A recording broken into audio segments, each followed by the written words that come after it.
Hello and welcome back to my channel. आजको ब्लगमा हजुरहरूलाई स्वागत छ। सबैजनालाई मेरी क्रिसमस। आज चाहिँ क्रिसमसको दिन हो। हिजो हामी चर्चमा डेकोरेसन गरिरहेका थियौँ। राति धेरै ढिलो सुत्यो, त्यस कारणले बिहानै उठेर अहिले नुहाइधुवाइ गरेर क्रिसमसको प्रोग्राममा जाँदैछु। हामी चाहिँ यहाँनिर अहिले भट्टाभट्टी यहाँ हाम्रो स्टेज चाहिँ भत्किएको अवस्था छ। क्रिसमस आइसकेको छ। यो भत्काएर चाहिँ नयाँ प्लाईहरू फेर्न लागिरहेका छौँ।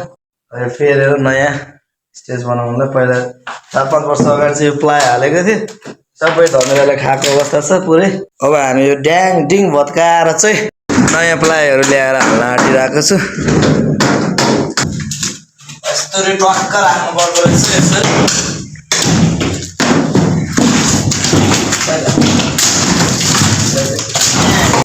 यस्तो हालेर चाहिँ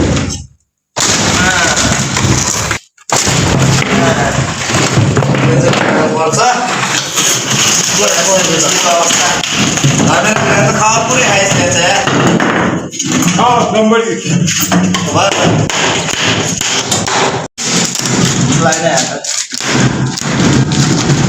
के भन्दा यो त पक्काएको छ।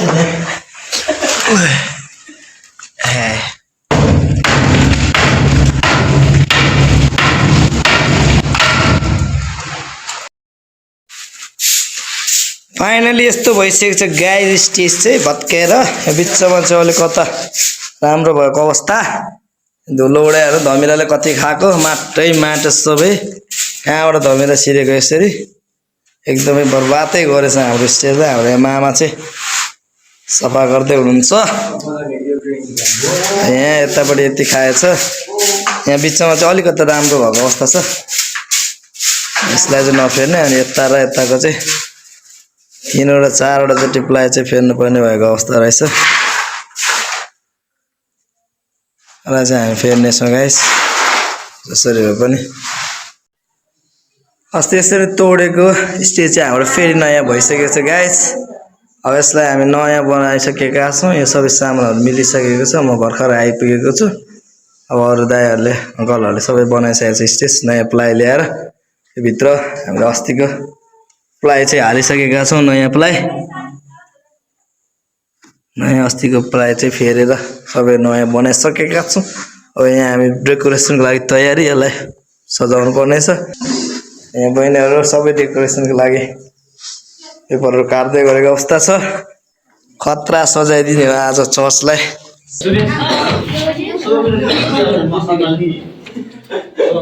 फाइनली हाम्रो डेकोरेसन सकिएर यस्तो भएको छ हाम्रो। हामी सबैजना क्रिसमस मनाउन चर्चतिर जाँदैछ गाइस। बाटोमा हिँड्दै सामेल मेरी क्रिसमस सबैलाई मेरी क्रिसमस। सबले यता फर्केर मेरी क्रिसमस भन्नु त। Merry Christmas. अब यता बाटो हुँदै चर्चतिर जाने हो। फाइनली हामी चाहिँ यहाँ चर्चमा आइसकेका छौँ। चर्च भरिँदैछ। क्रिसमस हाम्रो डेकोरेसनहरू सकिसक्यो। रातभरि डेकोरेसन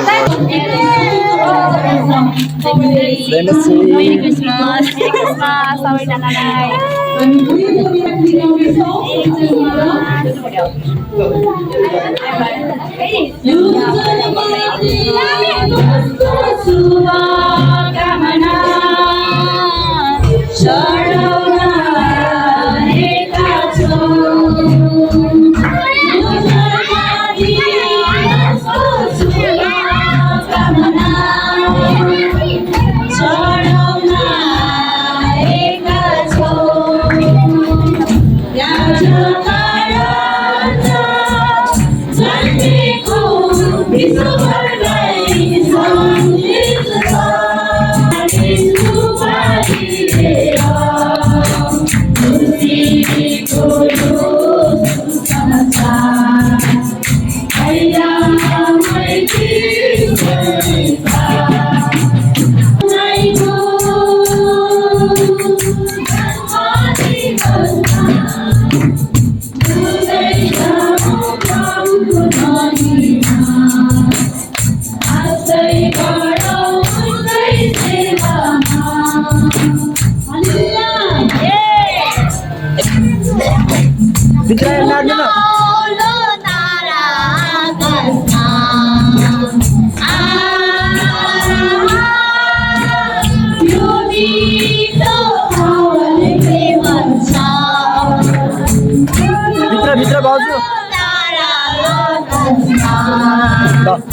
सबैजनाले गाउनु भएको छ रमाउनु भएको छ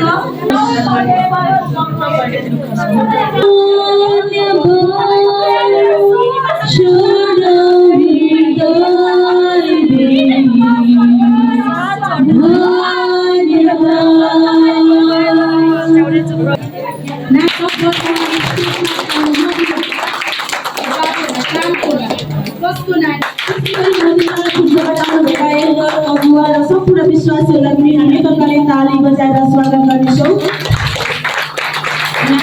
हुनुहुन्छ बाहिरबाट आउनुभएको हाम्रो छिमेकीहरू हाम्रा आफन्तहरू जतिजना हुनुहुन्छ हामी सबैजनालाई एक मुस्लोमा ताली बजाएर हामी स्वागत गर्नेछौँ। यसो गर्दै हामी एउटा डान्स हेर्नेछौँ। हाम्रो स्वागत डान्स रहेको छ हाम्रो बहिनीहरूको। तपाईहरुको एउटा सूचना राखे जतिजनाको तपाईहरुको नृत्य छ तपाईहरुले हाम्रो मेरो नानीलाई भेट्नुहोस् तपाईहरुले नामहरु दिनुहोस्।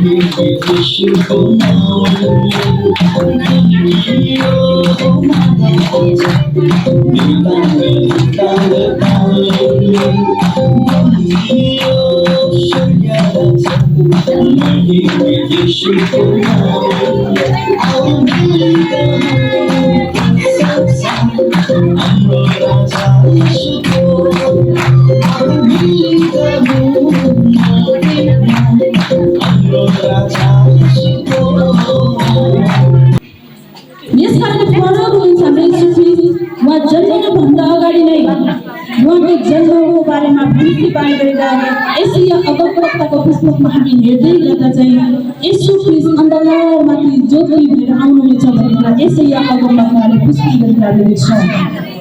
मिका अगमवक्ताले पुष्टि गर्छन् कि येशू ख्रीष्ट बेथलेहेममा जन्मनुहुनेछ भनेर मिका अगमवक्ताले पुष्टि गरेको हामी बाइबलमा देख्छौँ। हामी कोही पनि व्यक्तिको जीवनीमा जन्मिनुभन्दा अगाडि चाहिँ उहाँको जन्मको बारेमा भविष्यवाणीहरू कहीँ पनि देख्दैनौँ। यानि कि तपाईको र मेरो जन्म हुँदै गर्दा पनि तपाईले र मेरो बाबुआमालाई थाहा थिएन कि किन जन्मिन्छ कस्तो जन्मिन्छ भनेर थाहा थिएन, कतिखेर जन्मिन्छ त्यो पनि थाहा थिएन।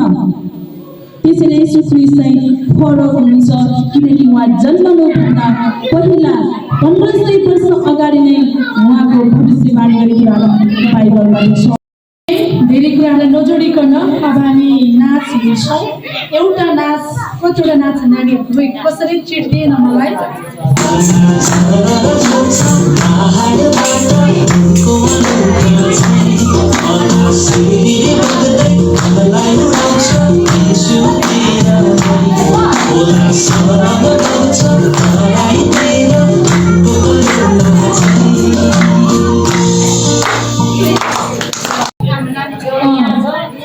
अब हामी एउटै मात्र नाच हेर्छौँ। हाम्रो समय धेरै पर गइसकेको छ अनि एउटा नाच हेरिकन हामी बाँकी भाग अगाडि बढाउनेछौँ।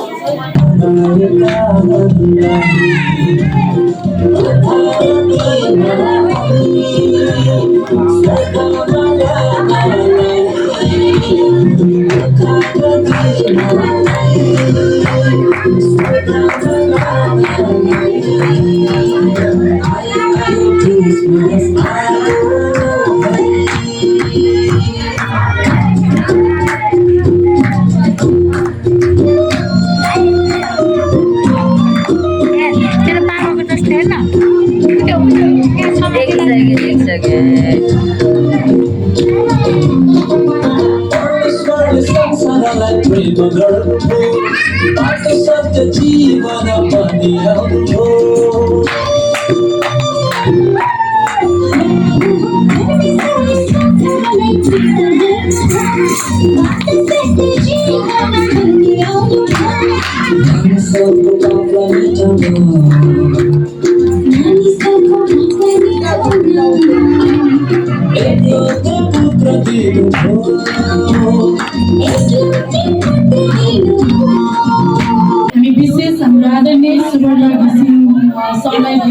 धन्यवाद भन्नुपर्छ किनकि उहाँ सुरुदेखि नै अहिलेसम्म हाम्रो पेजमा हुनुहुन्छ।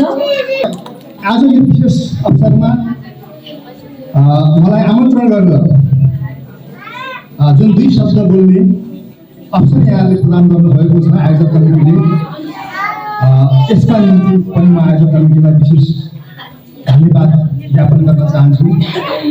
आज बोल्ने भन्दा पनि रमाइलो गर्ने, तपाईँहरूको आराधना गर्ने कुरा हुँदो रहेछ, प्रार्थना गर्ने कुरा हुँदो रहेछ, मनलाई शान्त भएर चाहिँ एउटा मार्गमा चाहिँ आफूलाई यो अन्तर्मनलाई लिन गराउने कुराहरू हुँदो रहेछ। अत्यन्तै महत्त्वपूर्ण। मैले सोचेको थिएँ नाचगान गर्ने अनि फेरि जाने होला भनेर, त त्यति मात्र हुँदो रहेछ। त्यो सँगसँगै एउटा अत्यन्तै महत्त्वपूर्ण जीवनलाई, जगतलाई, दृष्टिकोणलाई, मानसिकतालाई एउटा धर्ममा दोहोऱ्याउने काम हुँदो रहेछ। यो अत्यन्तै महत्त्वपूर्ण कुरा हुँदो रहेछ।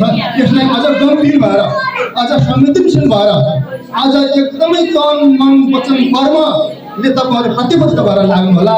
म त्यो हार्दिक अपिल पनि गर्न चाहन्छु। मान्छेहरूले भन्छ भगवान कहाँ छ, यो हुँदै नहुने कुरा, देख्दै नदेख्ने कुरालाई मान्नेहरू पनि भन्नेहरू पनि एक थरी छन्। होइन, सास भने हाम्रो सास नभए मान्छे मर्छौँ। अक्सिजन हामीले देख्छौँ, अक्सिजन हो सास भने। हावा, तपाईँ हामी कसैले हावा देख्छौँ, देख्दैनौँ। अनि हावा देख्दैन भनेर हावा छैन भन्न पाइन्छ? पाइँदैन। हो, हावालाई नदेखे जस्तै परमात्मालाई पनि हामी देख्दैनौँ, तर हुनु हो। यसो ख्रिस्ट पनि तपाईँहरूको माझमा हुनुहुन्छ, यी हुनुहुन्छ। हो, विश्वास हो। सबै कुरालाई देख्नै पर्छ भन्ने छैन। अन्तर्मनले देख्नु, छुनु र अनुभूत गर्न पनि देख्नु छ। त्यसो हुनाले आजको यो दिन सत्य भव्यताका साथ सफल होस्। तपाईँहरू सम्पूर्णलाई शुभकामना। यसो ख्रिस्ट मान्ने अनुयायीहरू अझ बढ्दै जाओस्, अझ बढ्दै जाओस्, संसारभरि बढ्दै जाओस्। यो शुभकामना गर्दै मेरो 2 शब्द पनि यही टुङ्ग्याउन चाहन्छु। धन्यवाद, नमस्कार।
कस्तो लाग्यो कार्यक्रम दिदीले?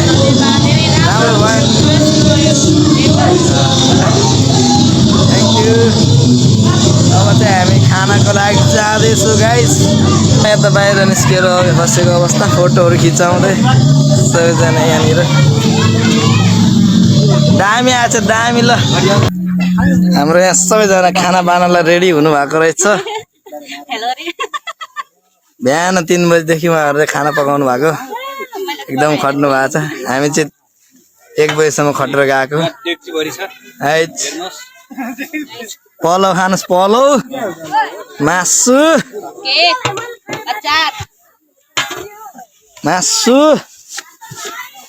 यता केक, क्रिसमस ट्री जति एकजना दिने केकको।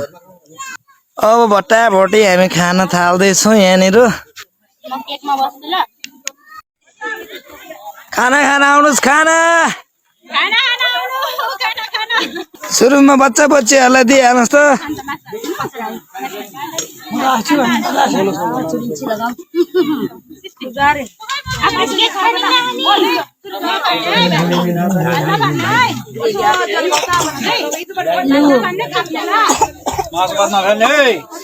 सानो मान्छेलाई हालिदिनु त टन्नै सबैजना खाना खाँदैछ कस्तो लाग्दैछ मिठो छ कस्तो छ खोइ त बुनु अर्को ल पेटभरि खाने जिङ्रिङ मोटाउने भोलि साँझ भोलि गएर हेर्दाखेरि युट्युबमा आउँछ लाइक सब्सक्राइब ल हाम्रो यहाँ दाजुभाइहरूलाई यसो खाजा खुवाउनु पर्यो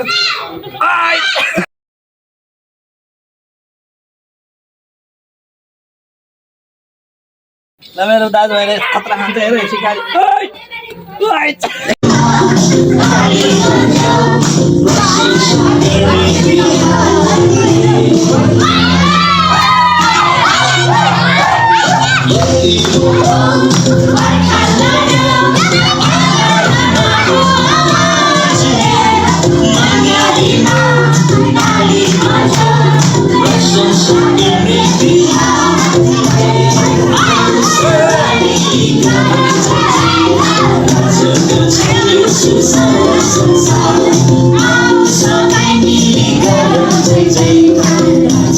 Sunshine, sunshine, sunshine.